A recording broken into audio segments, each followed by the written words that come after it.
Assalamualaikum warahmatullahi wabarakatuh. Perkenalkan, kami dari kelompok 1 kelas Bahasa Indonesia 37 ingin mempresentasikan mengenai artikel kami yang berjudul Pentingnya Pendidikan Karakter demi Menunjang Indonesia Emas 2045. Di sini saya bersama rekan-rekan saya, dengan saya sendiri Tiara Yuniar, NRP 5021211001, rekan saya Della Septi Kuntung Wijayanti dengan NRP 5021211008. Lalu ada Bagus Median Triswiranto dengan NRP 5021211029. Lalu ada Mahendra Alif Nugroho Putra dengan NRP 5021211036. Tujuan dari presentasi kali ini adalah untuk menyampaikan kepada para audiens dan membantu para audiens untuk lebih mengerti pentingnya pendidikan karakter bagi generasi muda untuk masa kini dan masa yang akan datang demi mewujudkan Indonesia Emas 2045. Latar belakang. Tahun 2045 yang digadang akan menjadi tahun keemasan Indonesia, membuat dunia pendidikan Indonesia berupaya untuk turut ikut serta dalam menyongsong Indonesia Emas 2045 dengan mempersiapkan generasi muda bangsa agar siap untuk bersaing dengan generasi muda bangsa lain. Hal ini dapat dimulai dari pendidikan karakter untuk menguatkan karakter generasi muda bangsa, di mana pada era globalisasi ini, hal tersebut sangat dibutuhkan demi meningkatkan kualitas generasi muda bangsa Indonesia.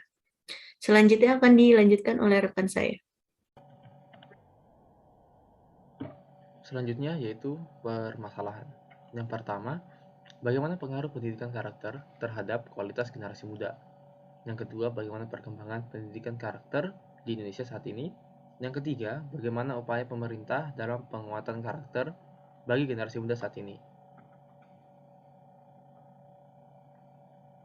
Selanjutnya ada tujuan penelitian. Yang pertama, untuk mengetahui pengaruh pendidikan karakter terhadap kualitas generasi muda. Yang kedua, untuk mengetahui perkembangan pendidikan karakter di Indonesia saat ini. Yang ketiga, untuk mengetahui upaya pemerintah dalam penguatan karakter bagi generasi muda saat ini. Hasil penelitian dan pembahasan. Untuk pertanyaan pertama, yaitu apakah Anda memahami makna dari pendidikan karakter? Berdasarkan data yang diperoleh melalui survei kepada 41 responden, dapat diketahui bahwa hampir keseluruhan dari peserta yang merespon pertanyaan survei memahami arti dan makna dari pendidikan karakter. Hanya sekitar 4,9% yang tidak memahami dan sisanya masuk ke kategori sedikit memahami. Kemudian untuk pertanyaan kedua, menurut Anda seberapa besar pengaruh pendidikan karakter bagi kualitas para generasi muda? Dari hasil data yang diperoleh dari pertanyaan kedua ini, menunjukkan hampir sebagian besar responden yakin bahwa pendidikan karakter sangat mempengaruhi kualitas para generasi muda Indonesia demi menyambut visi Indonesia Emas 2045. Dengan angka 75,6%, para responden memilih angka 5 yaitu nominal terbesar, yakni merepresentasikan bahwa responden sangat menjunjung tinggi pendidikan bagi generasi muda.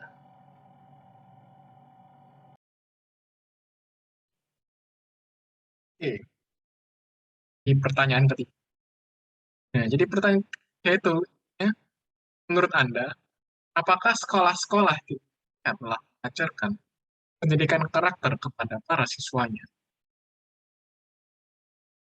Pada pertanyaan ketiga ini, hasil survei sama mayoritas berpendapat bahwa lembaga pendidikan di Indonesia, atau yang biasa disebut dengan sekolah, telah mengajarkan siswanya tentang pendidikan karakter.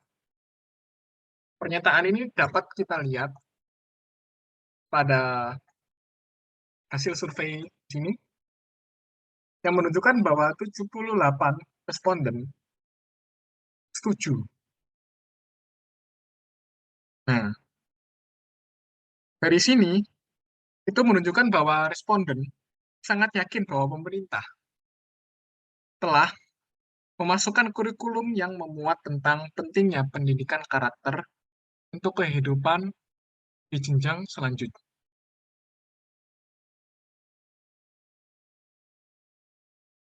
Lalu kita next.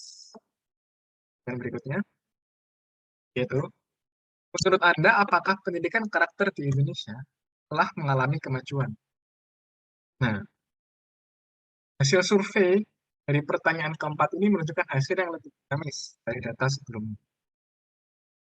Sebanyak 53,7% responden merasa bahwa pendidikan karakter di Indonesia telah mengalami kemajuan. Dilanjutkan dengan 34,1% responden merasa yakin bahwa pendidikan karakter di Indonesia masih perlu diperbaiki. Dari data ini,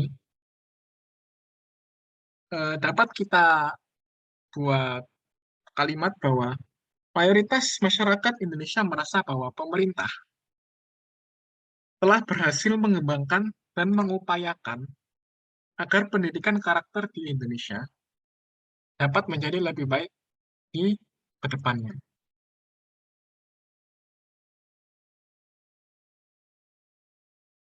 Kita lalu next. Pertanyaan selanjutnya itu pertanyaan kelima. Menurut Anda, seberapa besar upaya sistem pendidikan di Indonesia dalam melakukan penguatan terhadap karakter generasi muda saat ini?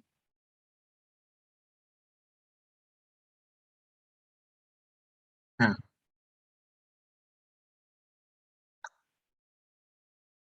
pertanyaan kelima ini terjadi pergolakan data yang lebih dinamis juga dari hasil yang sebelumnya. Para responden yakin bahwa upaya pemerintah untuk menguatkan pendidikan karakter generasi muda Indonesia sudah dirasakan oleh mayoritas masyarakat.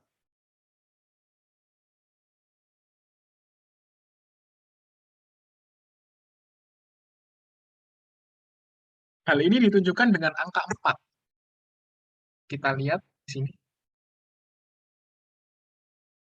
Nah, angka 4 ini merepresentasikan 39% dari suara bahwa masyarakat kita merasa dan telah mempercayakan masalah ini kepada pemerintah secara mutlak. Kita next ke jadi pada kolom survei yang terakhir kita buat bersama di form, kita menanyakan tentang harapan responden terhadap pendidikan karakter di Indonesia ke depan. Nah, kita lihat terdapat jawaban yang menarik. Mayoritas responden jawab dengan kalimat harapan dan kritik yang membangun. Nah, dari sini sekali lagi menunjukkan bahwa pembelajaran mengenai definisi dan karakter telah berhasil ditanamkan dengan baik sejak ini oleh pemerintah. Namun tentunya hal tersebut tidak selalu berjalan dengan sempurna. Nah, hal tersebut itu ditunjukkan pada kalimat yang dituliskan pada kolom survei terakhir. Itu tertulis bahwa terdapat kritik untuk membangun pemerintah untuk buat dinas terkait atau semacam lembaga terkait agar peduli tentang pendidikan karakter bisa ke depan. Sebelumnya, perkenalkan nama saya adalah Septi Kuntum Wijayanti dengan NRP 502121108. Di sini saya akan menjelaskan kesimpulan dari artikel kelompok kami. Dalam penelitian yang telah dilakukan, kita tahu bahwa pendidikan karakter berperan penting dalam menyongsong Indonesia Emas 2045. Pada era globalisasi, penguatan pendidikan karakter terhadap generasi muda harus terus dilakukan. Pasalnya, globalisasi mengakibatkan penurunan terhadap penguatan nilai-nilai karakter bangsa. Melalui survei yang telah dilakukan, masyarakat menyadari pentingnya pendidikan karakter demi perkembangan kualitas sumber daya manusia di Indonesia. Pendidikan karakter telah berhasil ditanamkan dengan baik sejak dini oleh pemerintah, namun hal tersebut tidak sepenuhnya berjalan dengan sempurna. Dengan demikian, pemerintah masih perlu memperbaiki sistem pendidikan di Indonesia, salah satunya dengan memperbaiki kurikulum pendidikan karakter di sekolah. Di samping itu, Peran lingkungan keluarga dan sekolah juga diperlukan untuk mengajarkan pendidikan karakter kepada generasi muda. Sekian presentasi dari kelompok kami, kurang lebihnya mohon maaf. Wassalamualaikum warahmatullahi wabarakatuh.